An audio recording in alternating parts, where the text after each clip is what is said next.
Here's a comment that someone left in my video called "Jesus didn't claim to be God." This is completely wrong. People believe Jesus to be God from before his birth, after his birth, during his ministry, crucifixion, when he was raised from the dead and ascended to heaven. Here is a short list of references that Jesus is God from the mouth of Jesus himself and others in Matthew, Mark, and Luke. These passages do not show that Jesus believed himself to be a God, nor do they show that anyone else believed that during his lifetime. This commenter also gives tortured interpretations of the meanings of some of these passages.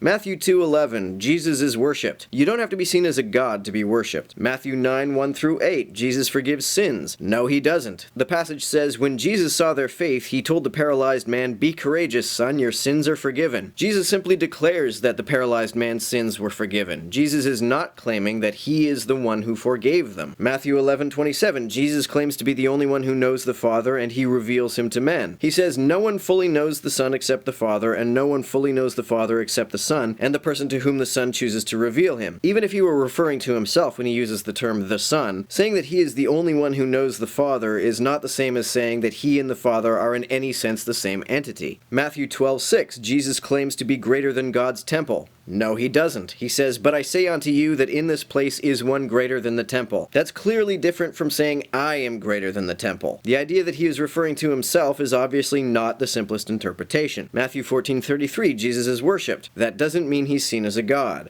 Matthew 18:20, Jesus claims he is with anyone who is gathered in his name. This is not the same as claiming to be a god. Matthew 22:41-46, Jesus claims to be the Lord of David. Not all lords are Yahweh. The passage says that the Messiah is David's Lord. The Jewish concept of the Messiah saw him as a ruler, but not as Yahweh incarnate. Matthew 25:31-33, Jesus judges and sends to heaven and hell. No, he doesn't. He says that the Son of Man makes these judgments. Nowhere does Jesus claim to be the Son of Man. Matthew 28:17, Jesus is worshipped. That means nothing. Matthew 28:18, Jesus claims all authority in heaven and earth is his. More specifically, he says that it has been given to him. Presumably, it was given to him by Yahweh, but claiming that this authority was granted to him by Yahweh is not the same thing as saying he is Yahweh. Matthew 28:20, Jesus claims to be with his followers always and forever. I'm not sure what translation you're looking at, but the King James says, unto the end of the world. The International Standard Version says only, until the end of the age. Either way, this is not the same as claiming to be a god. You could reasonably infer, if we are to assume that Jesus meant this statement literally, that he's claiming some kind of divinity that makes him omnipresent, but that's not the same as claiming the ultimate divinity of godhood. Mark 2:1-12, Jesus forgives sins. This is the same account as the one given in Matthew. In both cases, Jesus is not claiming to have forgiven anyone's sins. He only declares that the sins are forgiven. Mark 2:28, Jesus claims to be the Lord of the Sabbath. No, he doesn't. He says the Son of Man is the Lord of the Sabbath. Luke 24:52, Jesus is worshipped. As Bart Ehrman explains in the video to which this comment was posted, Luke is the least reliable of the Gospels. Also, worshiping someone and seeing them as a god are two different things.